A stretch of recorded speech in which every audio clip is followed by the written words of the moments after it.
Assalamualaikum warahmatullahi wabarakatuh. Alhamdulillah, masya Allah. Teman-teman sekalian, di sini alhamdulillah, masya Allah, udah ada sahabat-sahabat saya yang muncul di sini dan menyapa. Ada sang ahli persabunan. Assalamualaikum, Mbak. Terus ada Mbak Indah Mbak Ulan. Terus siapa lagi ya? Saya mau cek. Ada Budan, Mbak Nurma. Assalamualaikum. Ada Mbak Rodia, Mbak Anisamsa. Terus siapa lagi ya? Coba. Saya cek dulu ya. Ada Mbak Helen, ada Mbak Neng Sriti Rosmiati, Mbak En Fahrunisa. Assalamualaikum teman-teman semuanya. Terima kasih banyak sudah bergabung di live IG Ummu Sajat, dan insya Allah kita akan berbincang sesuai dengan apa yang sudah saya tulis atau saya post di feed, berbincang dengan Mbak Nuri Maulida. Assalamualaikum teman-teman semuanya. Terima kasih banyak. Sekali lagi terima kasih banyak sudah bergabung bersama dengan live IG Ummu Sajat. Dan di hari Kamis ini sore sampai nanti kita menunggu maghrib ya, kira-kira sampai jam 5 lah insya Allah ya. Karena habis itu beberapa dari teman-teman mungkin akan mempersiapkan persiapan untuk berbuka puasa bersama dengan keluarga. Jadi Allahu Akbar. Jam 3 dong biar saya nggak ketinggalan. Iya, cuma masalahnya kalau jam 3 sore itu kan mau kepotong sholat asar ya teman-teman. Jadi kagok, makanya bikinnya jam 4 sampai jam 5. Gak apa-apa diikutin sambil di jalan aja. Atau misalnya nanti kalau teman-teman tertinggal live IG ini, boleh kok lihat di feed saya. Insya Allah masih saya save ya. Insya Allah hari ini seperti yang tadi saya sampaikan teman-teman, saya akan berbincang bersama Mbak Nuri Maulida, dan bagi teman-teman yang ingin bertanya langsung dengan beliau, boleh untuk menuliskan pertanyaannya di kolom komen dan insya Allah akan saya bacakan. Sebelum saya mengundang Mbak Nuri Maulida, insya Allah, Masya Allah Mbak Nurinya udah ada di sini bersama dengan kita. Oh iya, sekali lagi ya teman-teman, saya sampaikan teman-teman boleh kok untuk menyampaikan pertanyaan via kolom komen, dan insya Allah nanti akan dijawab oleh Mbak Nuri Maulida. Nanti saya bacakan pertanyaannya ya. Allahu Akbar. Terus siapa lagi? Apalagi yang mau saya bilangnya? Oh ini nih. Teman-teman udah ngamanin tiket Amazing Muharram? Sudah? Besok loh hari pertamanya, besok malam ya. Jadi setiap hari Jumat, Sabtu, dan Ahad jam 7:30 malam sampai dengan jam 10 malam itu kita akan ketemu dengan guru-guru luar biasa di Amazing Muharram. Jadi besok malam hari pertamanya, saya sendiri juga udah nggak sabar nih teman-teman nunggu besok malam karena pengen langsung berguru dengan guru luar biasa. Dan bagi teman-teman, Masya Allah, terima kasih yang sudah siapin tiket Amazing Muharram. Bagi teman-teman yang belum dapet tiket Amazing Muharramnya, bisa ikutin live IG ini sampai selesai, karena nanti di akhir acara saya akan bagi beberapa tiket gratis Amazing Muharram. Itu satu. Terus yang kedua, kalaupun misalnya teman-teman nggak dapat yang tiket free-nya, hadiah dari kuis, teman-teman boleh kok hari ini daftar langsung dengan link yang nanti akan saya tuliskan di kolom komen, dan nanti masukkan diskon 50. Itu artinya apa, Itu artinya teman-teman berhak untuk mendapatkan diskon 50% dari harga tiket normal. Masya Allah, hari gini dapat diskon 50%. Nih, Sajat baik banget hari ini teman-teman. Jadi saya akan berbagi diskon tiket 50% buat teman-teman yang mendaftar Amazing Muharram di hari ini. Nanti linknya akan saya tulis di sini ya, sebentar ya. Daftar Amazing Muharram. Caranya teman-teman nanti bisa langsung klik ini. Segampang ini. Nah, masukkan Diskon DISC 50. Bismillahirrahmanirrahim. Nah, ini ya teman-teman. Itu dia. Oke. Bismillah. Baik, Mbak Nuri Maulida sudah bergabung bersama dengan kita. Insya Allah akan segera saya undang untuk ngobrol bersama dengan kita. Bismillahirrahmanirrahim ya.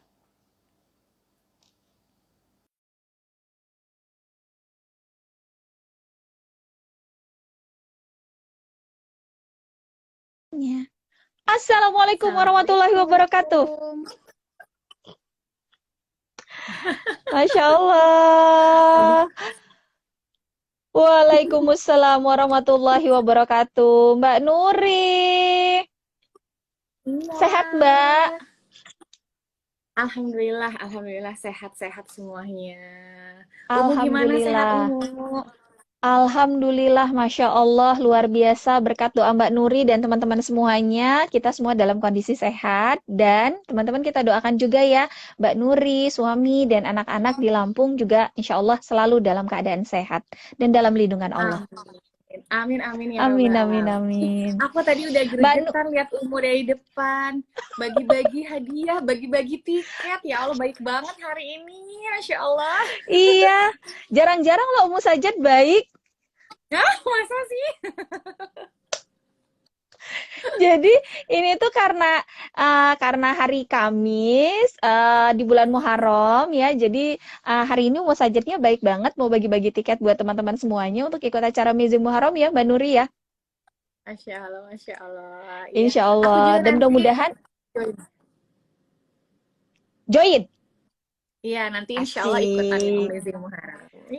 Alhamdulillah tuh teman-teman Mbak Nuri aja ikutan masa kamu enggak?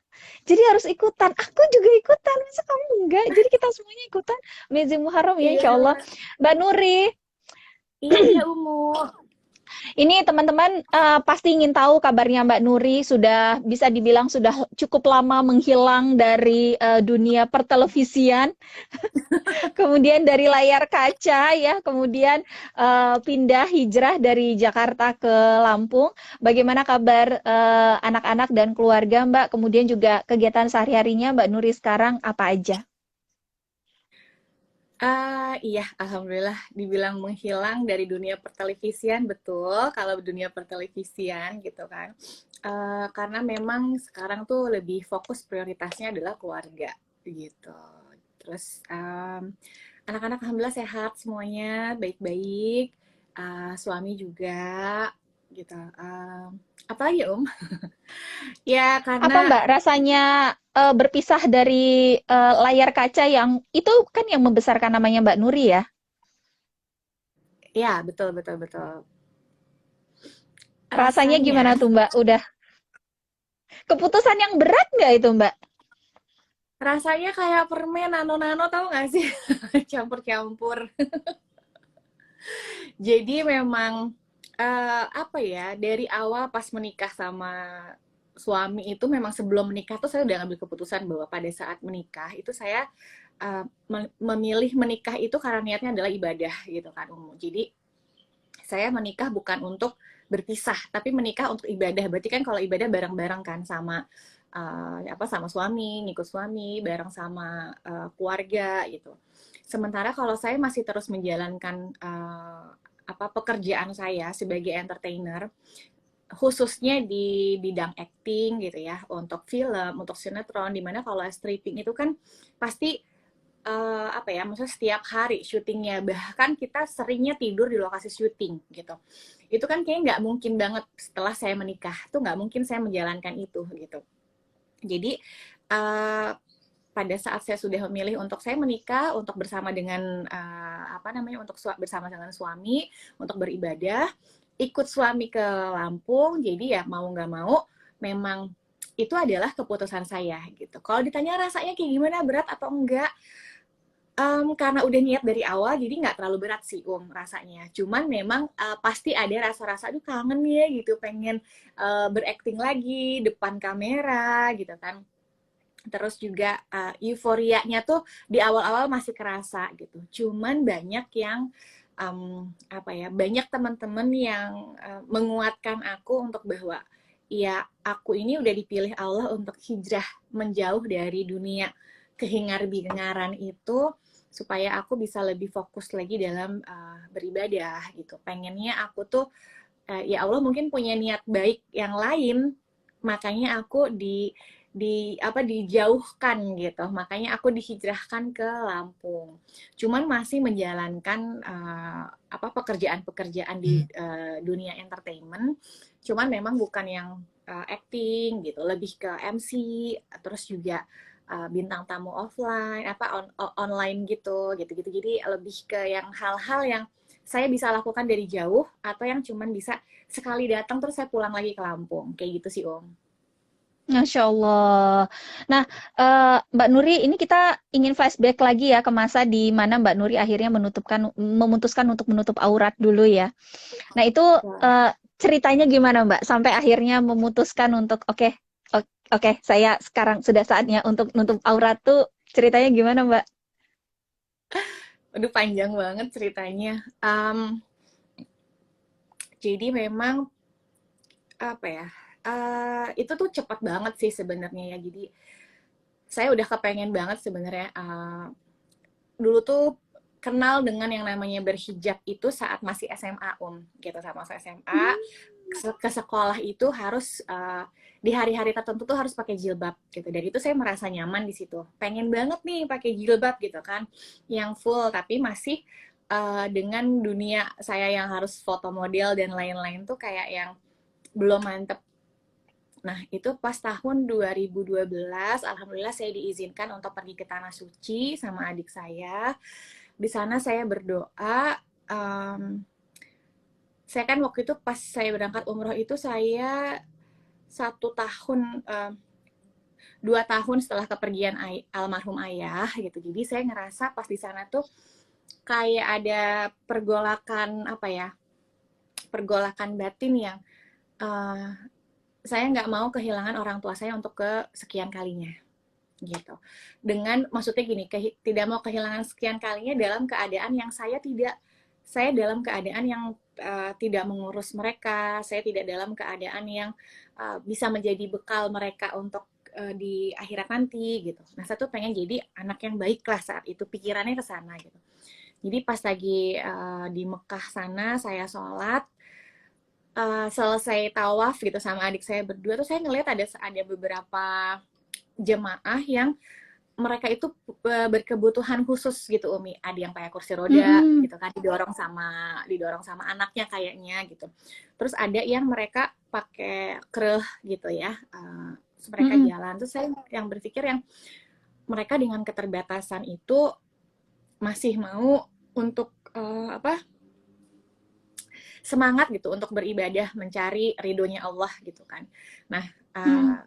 di situ saya berdoa ya Allah gitu.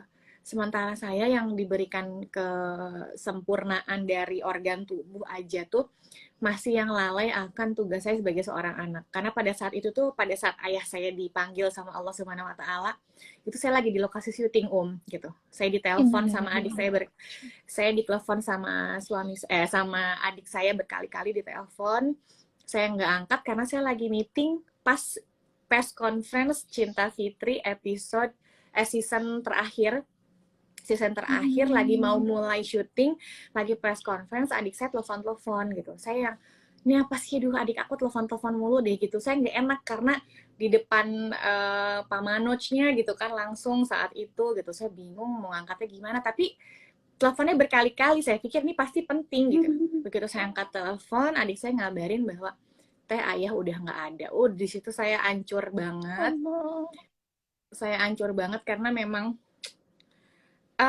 sebelumnya tuh telepon sebelumnya saya angkat tuh dia ngasih tahu kan teh ayah masuk rumah sakit gitu.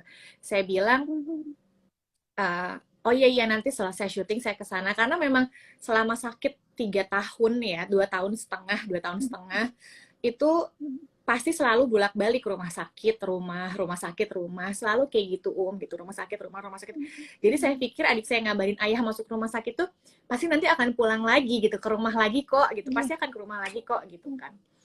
Saya nanti selesai syuting saya ke sana gitu, udah nggak lama teleponin terus gitu kan, berkali-kali. Saya pikir ini ada apa sih kok teleponnya terus-terusan gitu, kok teleponnya kayaknya penting banget. Begitu saya angkat lagi, iya kenapa deh, nanti ya habis syuting, ayah udah nggak ada. Tuh di situ saya bingung, mana depan saya pers semua gitu kan, terus saya udah yang kalang kabut nggak tahu mau gimana. Akhirnya saya keluar dari dari barisan teman-teman artis gitu, saya keluar, saya nangis, saya peluk Kak Sanjay waktu itu. Terus di situ saya ceritain bahwa ayah saya udah nggak ada gitu, bingung saya gimana, padahal itu adalah baru mau mulai syuting episode season terbaru itu kan gitu. Akhirnya saya pulang. Nah, disitulah yang bikin saya jadi kayak saya nggak bisa, saya hampir nggak bisa loh memaafkan diri saya beberapa lama gitu, karena waktu itu ayah saya tuh waktu dalam keadaan sakit tuh masih memikirkan saya, dalam keadaan sakit aja masih mikirin saya.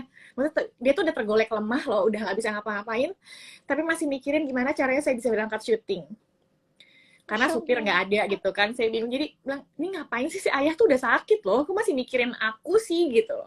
Saat itu tuh aku tuh yang ada tuh malah kesel. Itu keselnya saya, ya udah si ayah tuh istirahat aja gitu kan, pengennya anaknya gitu kan, pengennya udah nggak usah mikirin aku deh gitu. Cuman itu ya namanya kasih sayang orang tua ya ya, kasih sayang orang tua walaupun sakit bagaimanapun gitu pasti tetap akan memikirkan anaknya gitu. Itu yang bikin saya sempat nggak bisa memaafkan diri saya beberapa lama, karena pas di hari-hari terakhir tuh ayah ngumpulin anak-anaknya semua dan beliau minta maaf gitu, panggilin anaknya satu-satu gitu.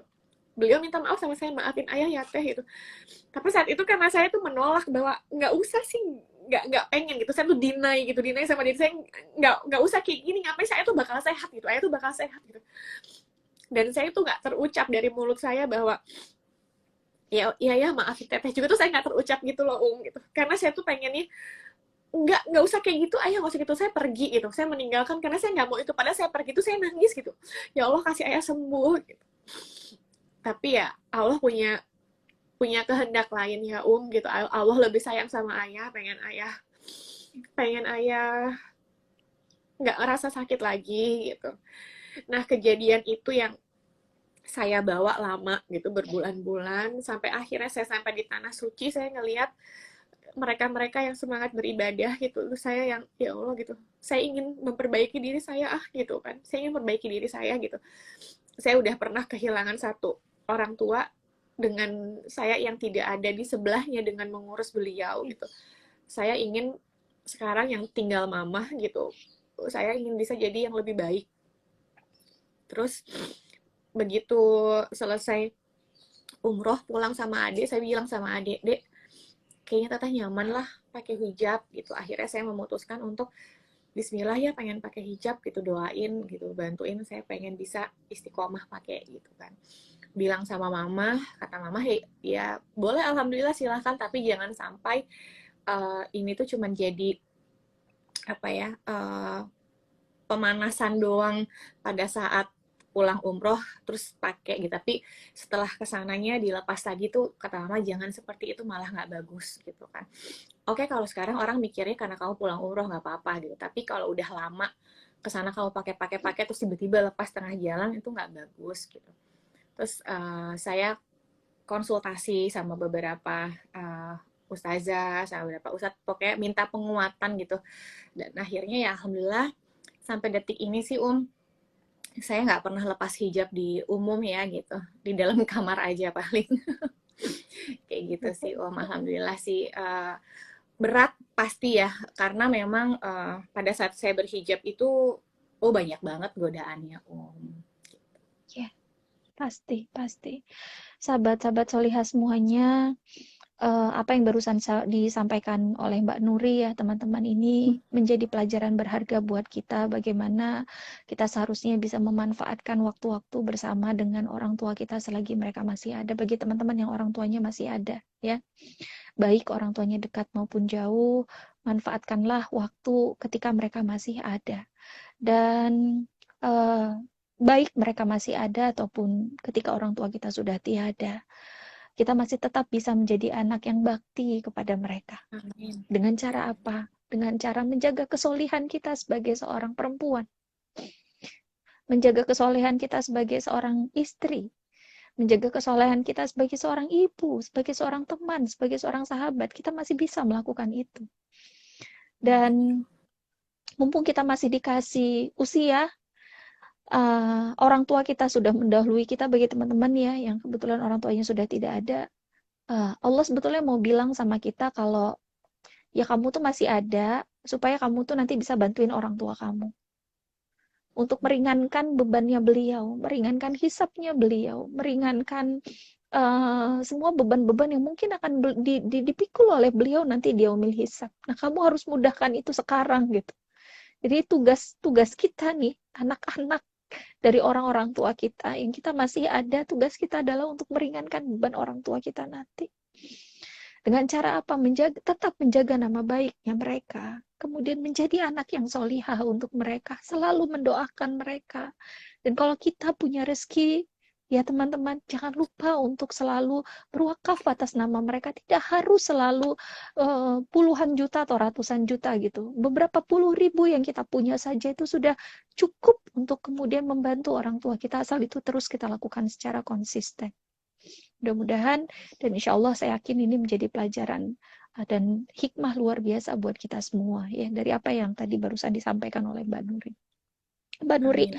kemudian setelah akhirnya memilih untuk menutup aurat, bagaimana kelangsungan karir di infotainment waktu itu, Mbak? Sementara Mbak Nuri lagi, saya tahu tuh waktu Mbak Nuri memutuskan untuk menutup aurat tuh kan sebetulnya posisinya Mbak Nuri juga lagi bagus-bagusnya ya. Nah, itu bagaimana penerimaan orang-orang dan efeknya terhadap Mbak Nuri sendiri? Iya, itu luar biasa banget sih gitu. Itu kan saya lagi, maksudnya ya alhamdulillah gitu, job itu lagi tinggi-tingginya banget saat itu. Saya memutuskan berhijab itu, saya lagi bawain acara musik gitu kan sebagai hostnya. Terus saya juga lagi apa namanya, lagi muter keliling nyanyi gitu kan ke beberapa tempat. Terus juga sinetron juga lagi, FTV lagi banyak judul gitu kan. Terus ada beberapa kontrak apa namanya, komersial gitu.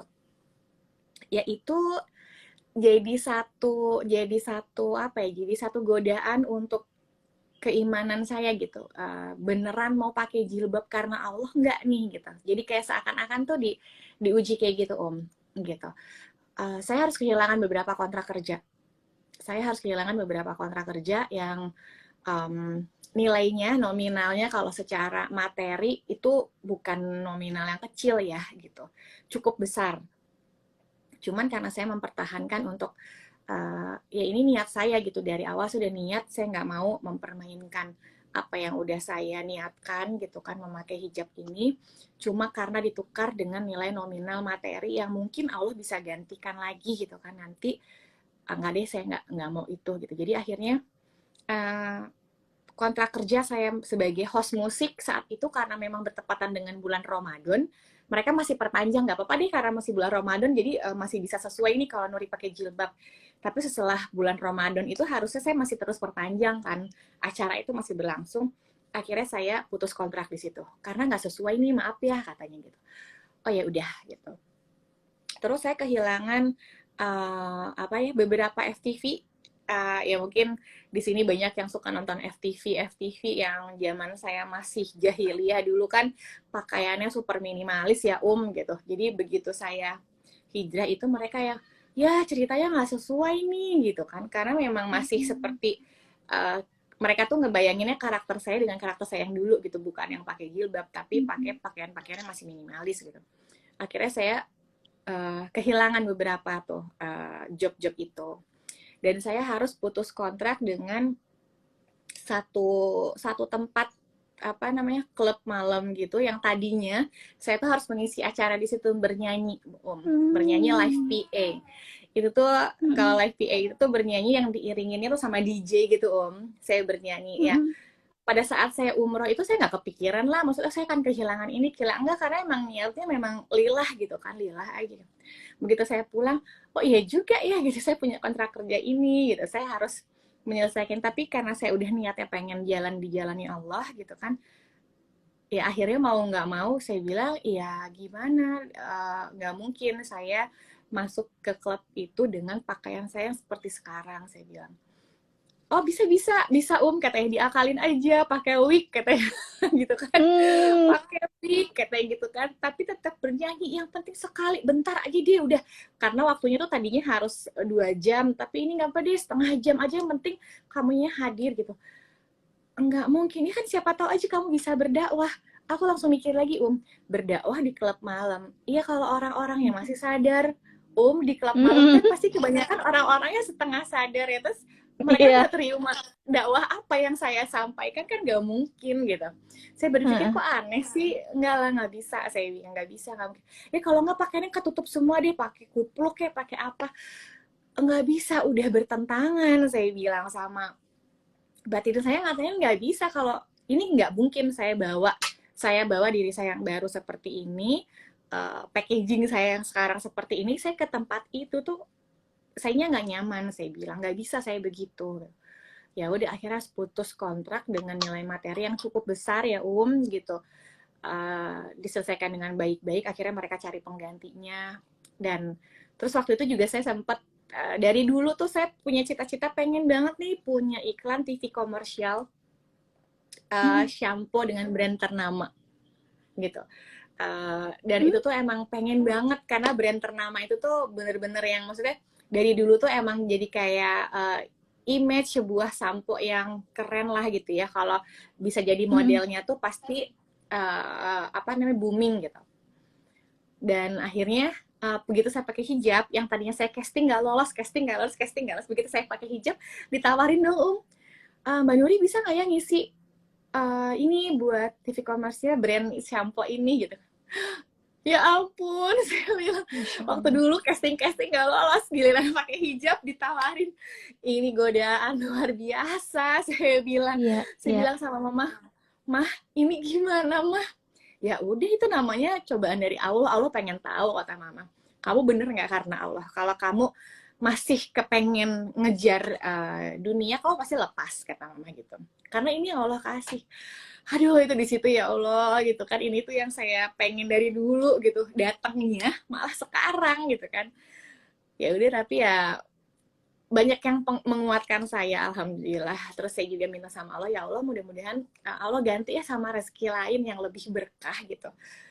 Terus ya udah, saya bilang mohon maaf saya nggak bisa, saya bilang gitu, untuk lepas jilbab saya.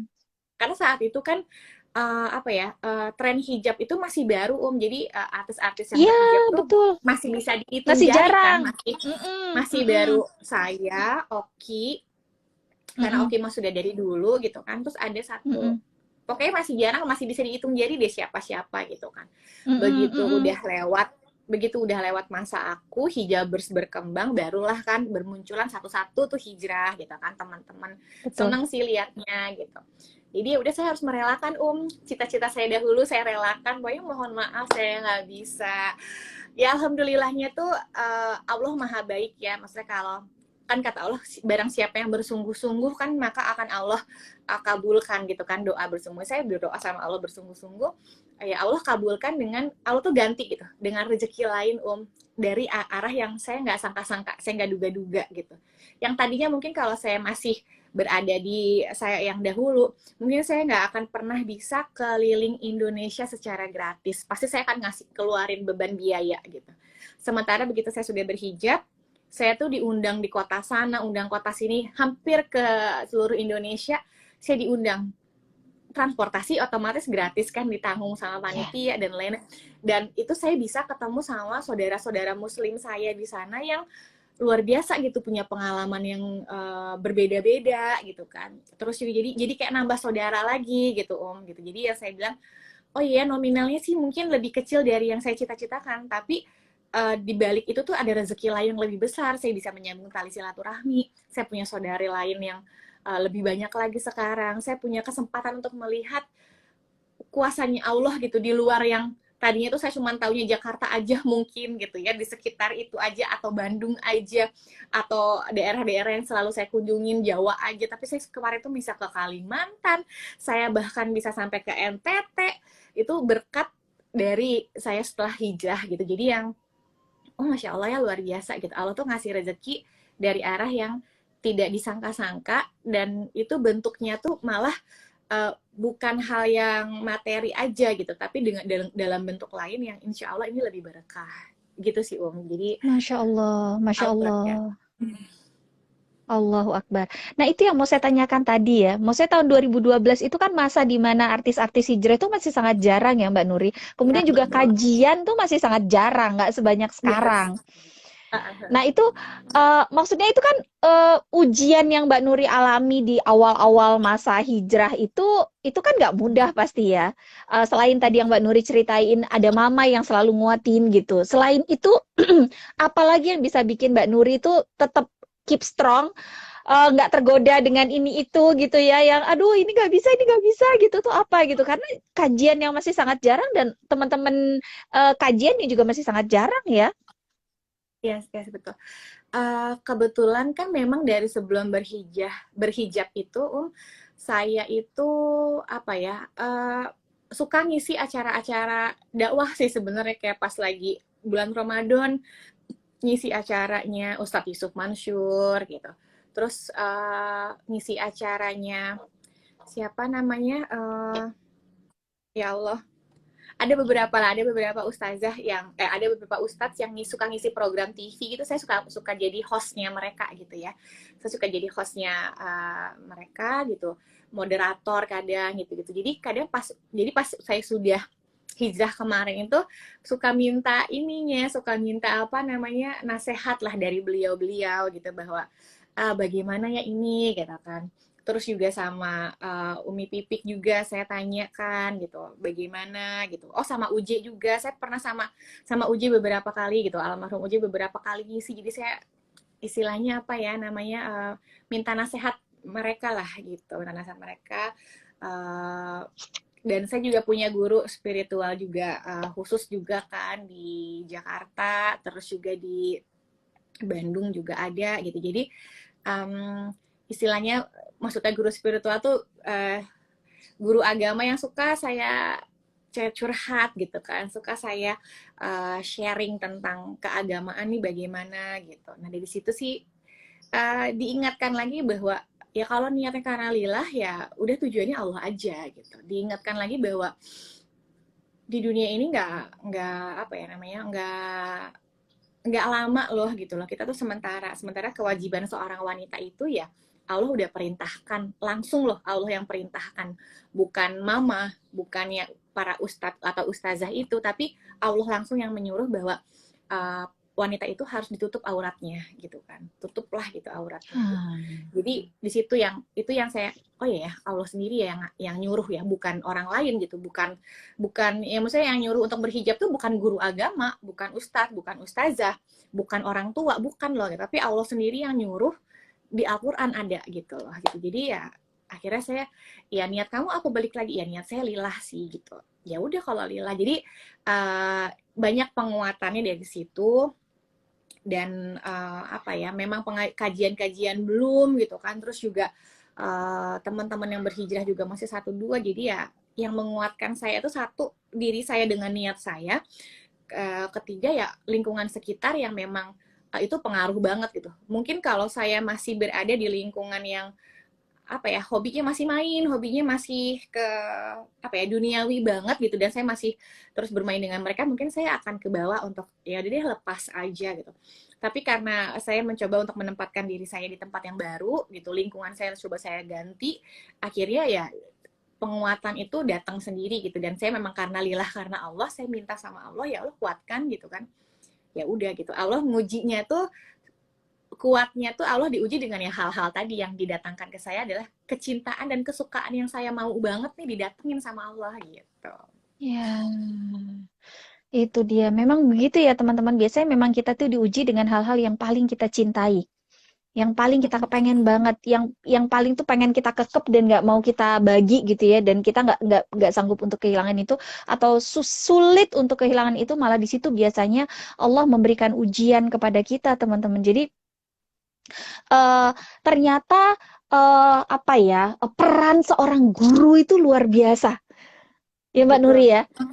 betul, betul. Almarhum Ustadz UJ ya, seperti yang disampaikan oleh Mbak Nuri tadi, ada Umi Pipik juga teman-teman, kemudian juga guru-guru yang lain yang waktu itu pernah membersamai Mbak Nuri, ternyata punya peran yang sangat luar biasa dalam proses perjalanan hijrahnya Mbak Nuri, dan apa ya, menjaga istiqomahnya Mbak Nuri di dalam jalan hijrah ini. Nah, dan itu betul sekali teman-teman, kita tuh nggak bisa hijrah sendirian, karena kita ini kan fakir ilmu ya, jadi kita pasti perlu adanya guru untuk membimbing kita. Sampai Rasul kan bilang, kalau ada seorang manusia yang dia berguru tanpa, dia belajar tanpa adanya guru ya, dia seperti keledai yang membawa buku yang sangat banyak di punggungnya gitu. Uh, Artinya apa? Ya artinya sebetulnya dia nggak bisa melakukan itu sendirian. Dia tetap butuh ada yang namanya guru yang bisa mensyarah atau menjelaskan buku, kemudian menjelaskan hukum-hukum dan lain sebagainya. Nah makanya teman-teman, dalam proses hijrah itu kita nggak bisa sendirian, butuh banget ada yang namanya guru.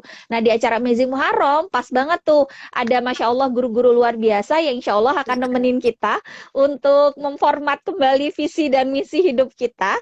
Insya Allah ada Ustadz Bahtiar Nasir, Ustadz Ajo Bedri, Ustadz Abi Maki, ada Ustadz Babe Haikal Hasan, dan beberapa ulama lainnya teman-teman Insya Allah akan membersamai kita di acara Amazing Muharram. Dan pastikan teman-teman sudah mendaftarkan diri untuk bergabung di dalamnya. Kalau belum daftar dan ingin tahu linknya apa, sudah saya sematkan di situ. Gampang sekali, tinggal klik bit.ly/US. US itu apa? Umu Sajak. Biar gampang saya kasih nama saya aja. Ya, jadi bit.ly/Umu Sajak. Teman-teman bisa masuk ke situ. Dan khusus buat hari ini, saya memberikan diskon khusus kepada teman-teman, ada diskon 50% bagi teman-teman yang ingin mengikuti acara Amazing Muharram. Caranya gimana? Nanti teman-teman masuk di link itu, kemudian nanti ada kolom diskon, tinggal dimasukin DISC 50, DISC 50, tinggal masukin itu. Nah, sekarang saya mau lanjutin lagi obrolan sama Mbak Nuri. Mbak Nuri, itu kan beberapa dari ujian yang pernah Mbak Nuri alami ya di awal-awal gitu ya, kehilangan beberapa job dan lain sebagainya. Tetapi beberapa dari kita, mungkin teman-teman yang sudah mengikuti perjalanannya Mbak Nuri berkarir dari dulu ya, juga tahu pernah ada satu masa di mana Mbak Nuri itu pernah gagal menikah gitu ya Mbak Nuri ya. Pernah gagal menikah waktu itu, dan itu juga dialami oleh beberapa sahabat saya Mbak Nuri secara pribadi ya, mereka yang sudah sampai di tahap lamaran, tinggal beberapa minggu lagi mau menikah, kemudian juga akhirnya gagal gitu ya. Nah ini kan pasti juga tidak mudah buat Mbak Nuri di masa itu kan, kalau saya nggak salah mungkin baru setahun setelah memutuskan untuk berhijrah ya Mbak Nuri ya, sekitar segituan ya. Ya sekitar segituan ya, itu kan artinya masih baru banget gitu. Nah itu bagaimana kemudian akhirnya Mbak Nuri bisa move on dari kondisi itu? Lalu apa yang Mbak Nuri kerjain gitu supaya bisa? Ya, sebentar ya. Ada mau nanya. Ya, bentar ya. Minumnya enak banget. Lama-lama enak. Jadi enak. Ya, jadi enak. Nah itu. Nah, Bagi-bagi dong enaknya, Dek. Jadi gimana caranya Mbak Nuri bisa move on dari kondisi itu? Gitu. Ini mudah-mudahan juga bisa jadi pelajaran bagi teman-teman yang ada di sini. Gimana ya caranya bisa move on? Ya, jadi memang saat itu pas banget sih, ini di sini ada yang namanya Mbak di bawah mentari ya, nanya bertemu circle yang suportif untuk hijrah. Nah itulah, jadi saya tuh benar-benar ketemu sama lingkungan yang sangat-sangat sayang sama saya, ketemu sama lingkungan yang betul-betul support saya banget untuk bisa terus ada di jalannya Allah Subhanahu Wa Taala, untuk bisa terus semangat gitu. Coba bayangin aja kalau mereka nggak support saya gitu, saya tuh malam-malam abis selesai press con bahwa saya menunda untuk pernikahan saya gitu. Saat itu teman-teman saya tuh malamnya datang semua, Umi Pipik dan teman-teman terdekat itu datang, bawa bawa cake gitu, karena saat itu tuh pas banget kan, memang tadinya tuh jadi pas saat itu tanggal 22 itu benar-benar pas ulang tahun saya saat itu. Tadinya tuh kita mau bikin acara gitu kan gitu, cuman karena memang terpending itu jadinya akhirnya nggak jadi. Nah, teman-teman datang ke rumah untuk bawa kue lah, ucapan birthday gitu buat saya saat itu, dan support saya banget gitu. Jadi apa sih yang bikin saya kok bisa move on gitu, saya dikelilingi dengan orang-orang yang memang menguatkan saya bahwa hidup kita ini bukan hanya untuk itu aja gitu. Kalau kita tidak jadi menikah itu bukan karena kitanya doang misalnya yang nggak baik, tapi mungkin Allah pengen kita jadi lebih baik gitu. Mungkin Allah belum pantaskan kita untuk berada di titik itu gitu. Atau mungkin atau mungkin pasangan kita terlalu baik untuk kitanya belum baik nih, kita koreksi lagi. Allah pengen seperti itu gitu loh.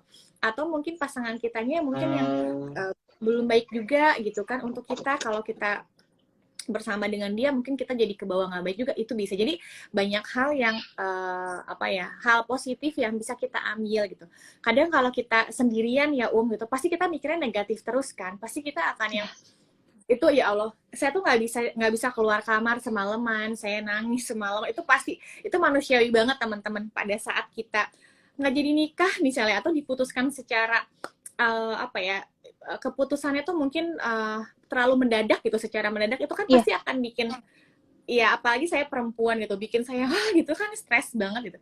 Saya tuh beneran semalaman di kamar nangis, nggak bisa keluar kamar karena saya bingung mau ngejelasin apa sama orang tua saya gitu kan, mau ngomong apa kalau saya ditanya-tanya dan lain-lain, itu saya bingung gitu. Di situ sempat ada di momen mempertanyakan, ya Allah kenapa saya gitu, sempat ada di momen itu Mbak? Iya, pasti ada, saat itu tuh ada di momen itu. Kok gini ya, kok saya sih ini, sampai ada deny bahwa ini nggak mungkin, ini nggak bener, ini pasti bohongan deh gitu. Ini pasti bohongan deh gitu kan. Sampai saya tuh sempat yang nggak mungkin gitu.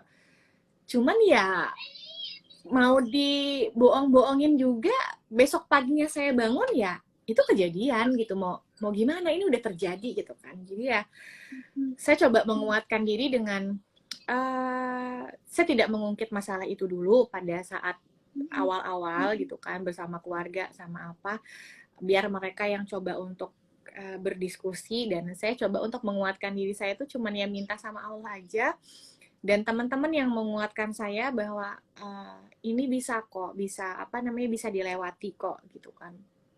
Dan akhirnya teman-teman saya coba untuk yang menghibur gitu. Ada Mbak Indah Dari yang emang selalu support saya di sebelah saya gitu kan, menghibur saya banget.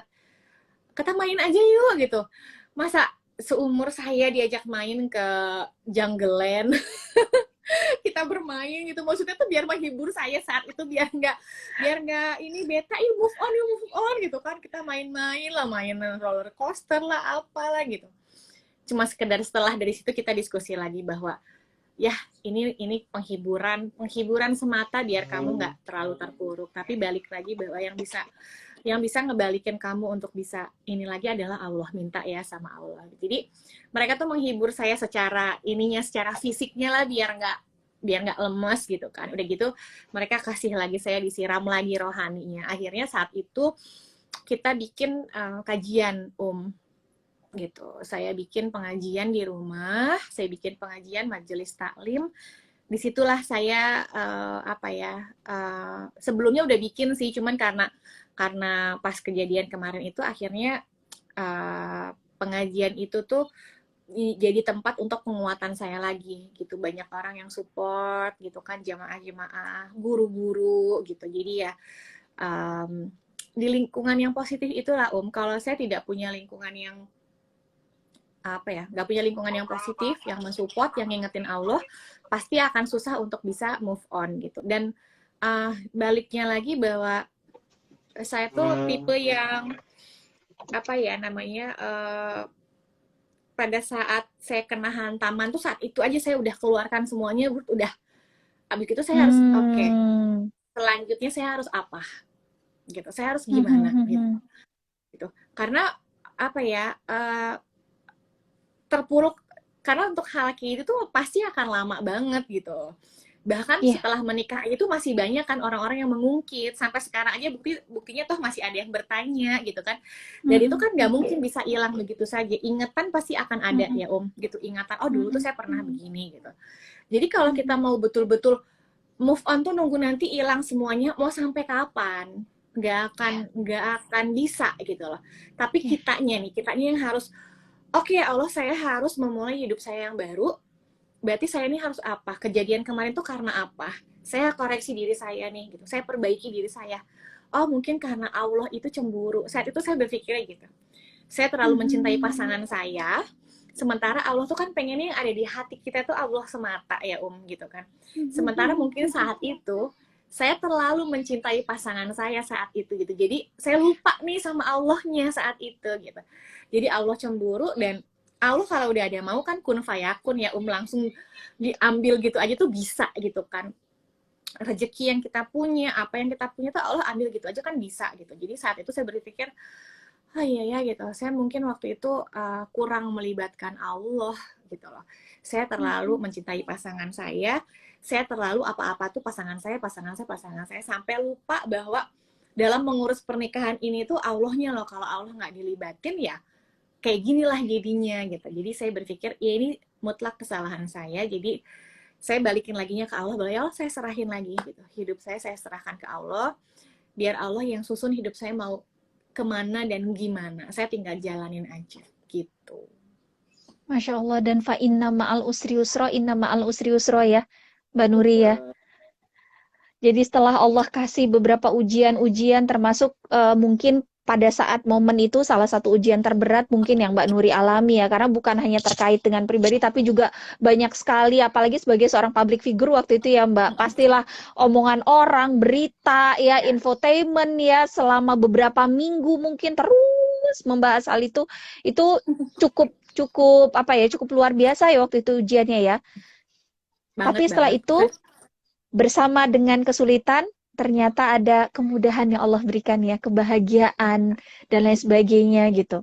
Nah itu ketika kemudian Mbak Nuri udah ngelewatin beberapa fase ini tadi ya, sampai akhirnya kemudian sekarang menikah, Masya Allah, Allah karuniai 3 orang anak yang mudah-mudahan mereka solih dan soleha Insya Allah. Amin, amin ya Allah, amin ya Allah.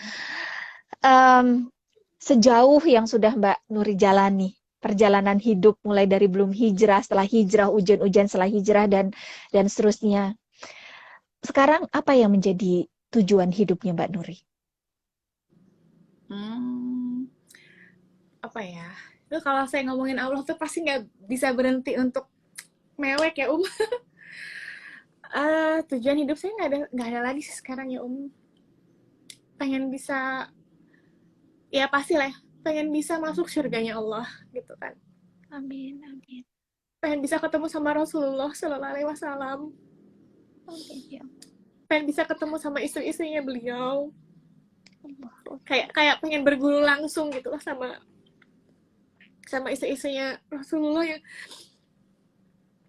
pengen ketemu sama Khadijah, bagaimana sih itu bisa menjadi seorang wanita yang begitu tangguh, bagaimana bisa menjadi seorang wanita yang begitu sabar gitu kan. Terus ya pengen bisa gitu, bisa ada di surganya Allah Subhanahu Wa Taala. Nah sekarang tujuan saya pengen bisa jadi wanita yang solehah, menjadi istri yang solehah, yang memang Allah perintahkan harus seperti apa hak kewajibannya. Menjadi ibu yang solehah bagi anak-anak saya gitu. Saya menjadi anak yang solehah juga untuk orang tua saya. Itu aja sih tujuan saya, nggak ada kepengen apa-apa gitu.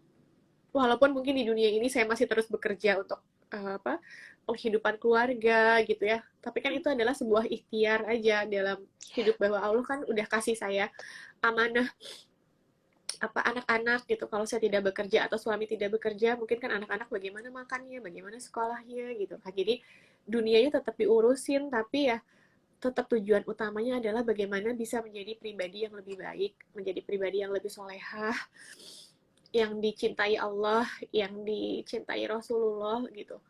walaupun diri ini up and down sih ya maksudnya ada kala di mana lagi futur gitu kan Umi, yang terus saya curhat lagi sama guru gitu kan, dipecut lagi gitu ya, gitu lah Umi, yang banyak. Makanya kenapa saya mendirikan majelis taklim tuh, maksudnya biar saya nggak lost banget gitu, ruhaninya tuh biar kecas terus gitu.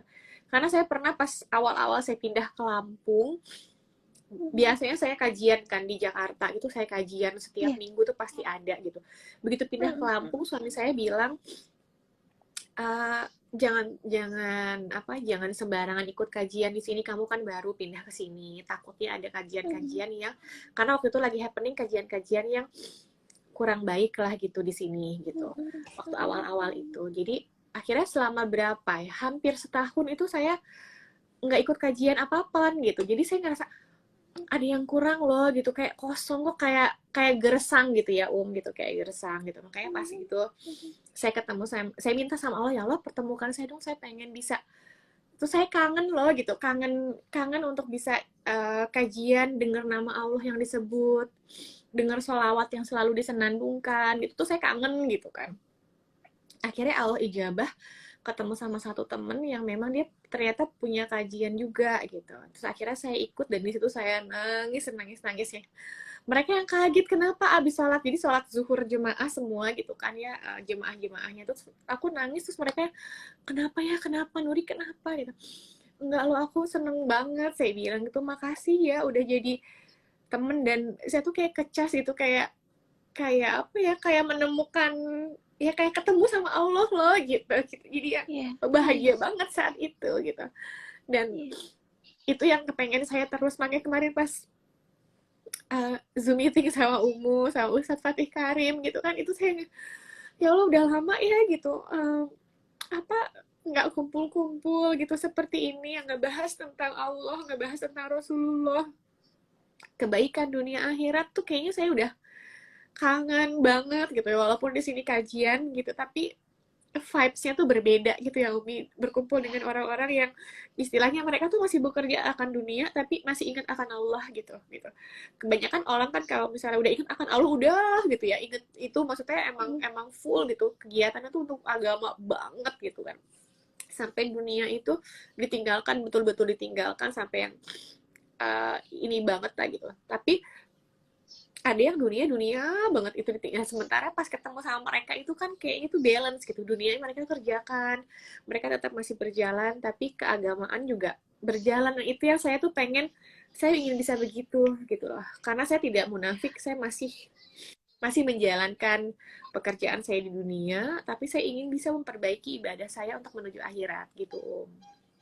Amin ya Allah, Aduh, ya maaf Rabbi, ya. teman-teman ya, Masya Allah. Tujuan hidup yang sangat simpel, tapi ya memang itulah sejatinya harusnya menjadi tujuan hidup kita semua ya teman-teman. Cuma Allah, Allah, Allah, Allah gitu. Kalau kata Ustadz Yusuf Mansur ya, Allah dulu, Allah kini, Allah nanti gitu. Allah terus. Jadi Allah terus yang kita bawa dalam kehidupan kita, itu Allah terus yang kita bawa, dan gak ada satupun. Jadi gini loh, Allah itu jadi porosnya. Jadi apapun yang kita lakukan tuh Allah gitu. Kita bisnisnya dengan ridho Allah. Kita punya anak, mendidiknya juga dengan caranya Allah gitu. Kita punya suami, memenuhi hak-haknya juga seperti apa yang Allah perintahkan gitu. Jadi posisi apapun kita tuh tetap ada Allah yang kita masukkan di dalamnya. Itulah yang disebut sebagai idroksilah billah. Apa itu idroksilah billah? Keyakinan kita dan keimanan kita bahwa kita ini makhluk dan ada kholik yang di atas kita. Yang kholik itu selalu ngelihat apa yang kita kerjain, selalu as-sami al-basir gitu ya, melihat dan mendengar apapun yang kita lakukan dan apa yang kita kerjakan, dan tidak akan mungkin keliru dalam mencatat apapun yang kita lakukan, dan apapun yang kita niatkan itu nggak mungkin salah. Jadi kalau kita udah punya idroksilah billah, kita mau ngapain, pasti kita akan selalu berusaha, ada Allah nggak ya di dalamnya? Kalau nggak ada, nggak mau deh.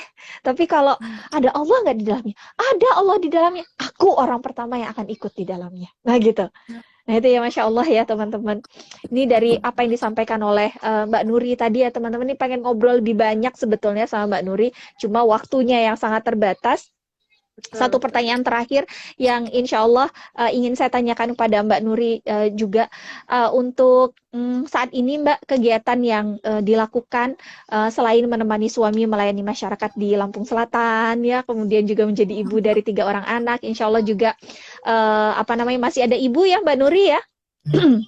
Alhamdulillah masih ada Masih ada ibu gitu, jadi masih birrul walidain kepada ibu, kepada mertua juga ya Mbak Nuri ya.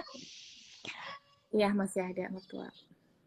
Masya Allah. Dan ini ya teman-teman, apa perbedaan ya menurut Mbak Nuri ketika kita berada di mungkin di daerah yang informasinya lebih banyak seperti Jakarta begitu ya. Kemudian ketika Mbak Nuri pindah ke Lampung gitu ya. Buat teman-teman yang sekarang berada di kota-kota besar yang akses terhadap kajian dan lain sebagainya itu banyak. Apa pesannya Mbak Nuri? Karena Mbak Nuri pernah ada di sana. Kemudian juga bagaimana juga kepada teman-teman yang sekarang ada di kota-kota kecil mungkin ya, yang akses terhadap kajian, guru-guru dan lain sebagainya itu mungkin tidak sebanyak di kota besar. Apa juga pesan Mbak Nuri buat mereka? Tafadhol Mbak.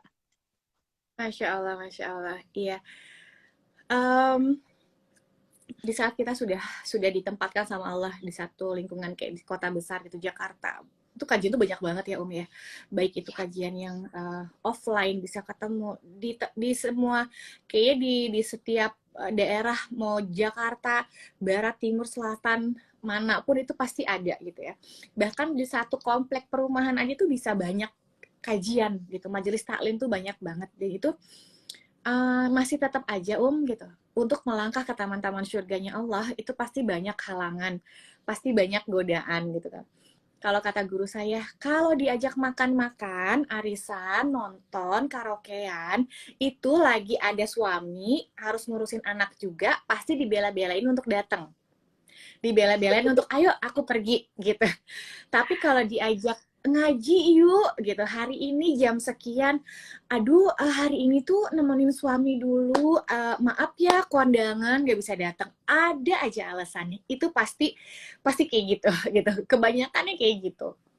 Dan saya berharap mungkin teman-teman yang ada di kota-kota besar, saya dulu pernah ada di kota besar juga, mencari kajian itu sangat mudah sekali gitu. Asal kita pintar-pintar bahwa ini kajian ini memang bagus atau tidak untuk apa namanya, untuk diikuti. Jangan sampai kita dapat kajian yang memang sekarang banyak gitu kan, apa namanya, pengajian-pengajian yang ternyata khusus anggota saja, ternyata ajarannya tidak baik. Jadi kita tuh harus betul-betul bertanya juga siapa pematerinya gitu, kajiannya tentang apa.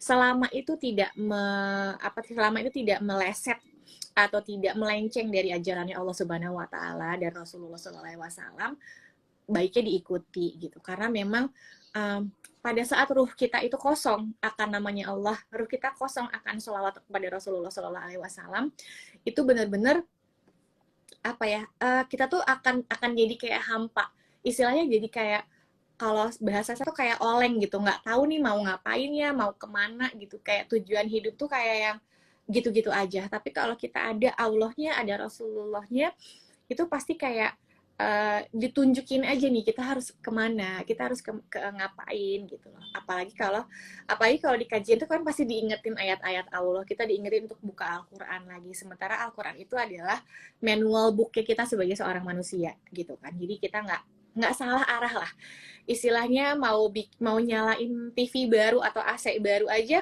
ada manual booknya, jangan sampai salah pijit nanti konslet nggak bisa nyala. Begitupun dengan manusia gitu kan, manual booknya tuh Al-Quran, dan itu biasanya dibuka dan dikaji di kajian-kajian gitu.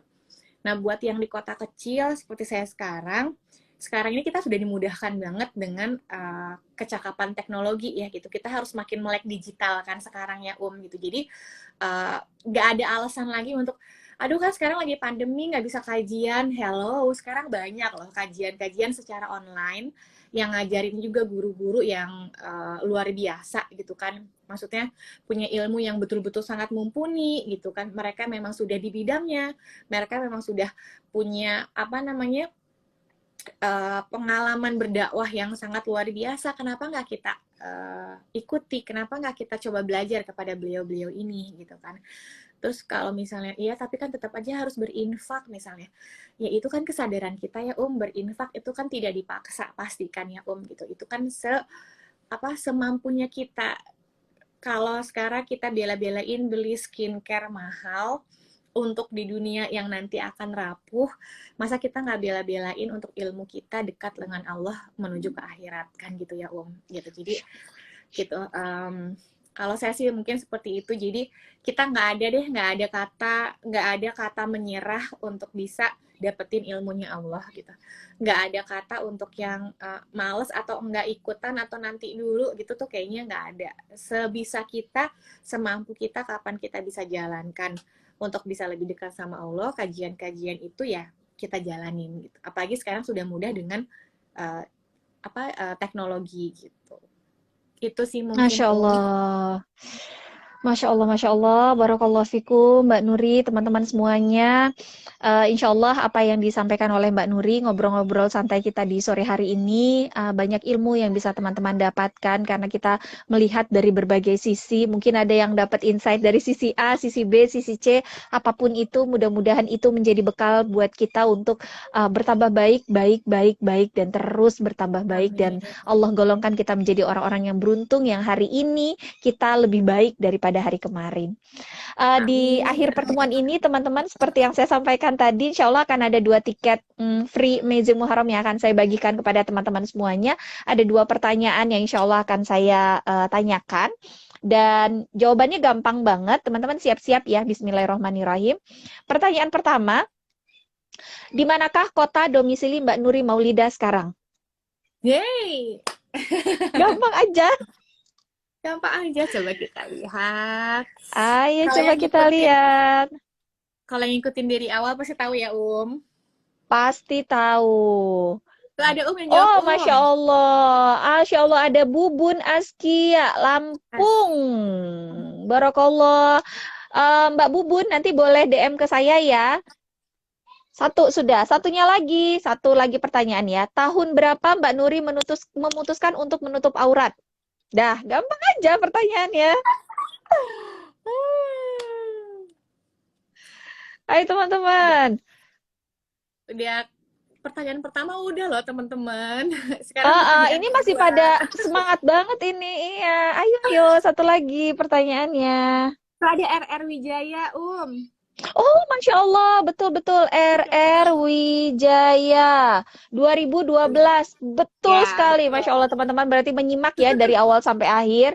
Nih untuk Bubun dan RR Wijaya nanti boleh DM ke saya. Insya Allah nanti akan kita ngobrol di situ tentang bagaimana cara mendapatkan tiketnya. Dan bagi teman-teman yang ingin mendapatkan juga tiket Amazing Muharram, seperti saya dan Mbak Nuri, teman-teman bisa langsung masuk ke link yang sudah saya tuliskan di situ, bit3.li/US, kemudian masukkan kode diskon 50, karena teman-teman berhak untuk mendapatkan diskon 50% dari harga normalnya. Masya Allah. Dan besok hari pertama Amazing Muharram, jam 7:30 kita bertemu nanti di ruang Zoom insya Allah.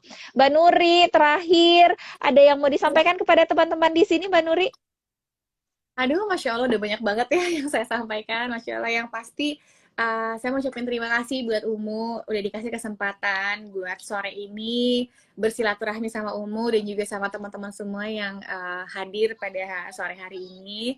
Mudah-mudahan kita masih terus bisa silaturahim sampai nanti dipertemukan Allah di surganya Allah. Amin ya Allah. Gitu. Dan mudah-mudahan kita semua diberikan kesehatan. Jangan lupa teman-teman untuk jaga kesehatan juga. Protokol kesehatan tetap dijaga.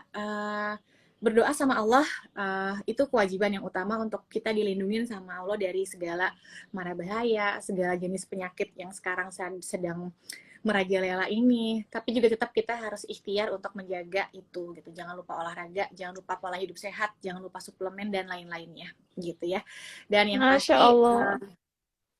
karena kan banyak yang bilang saya percaya aja sama Allah ya, tapi kalau kita nggak ikhtiar juga kan Allah juga nggak suka gitu kan. Terus mintanya berdoa doang sama Allah tapi hidup kitanya nggak sehat gitu kan, terus tetap berkerumun ya, itu kan Allah nggak suka juga gitu. Jadi tetap ikhtiar yang terbaik, minta sama Allah, berdoa sama Allah, dan saling mendoakan untuk saudari-saudari Muslim kita, dan insya Allah kita bisa ketemu lagi di waktu yang lebih baik, mungkin bisa secara offline gitu kan.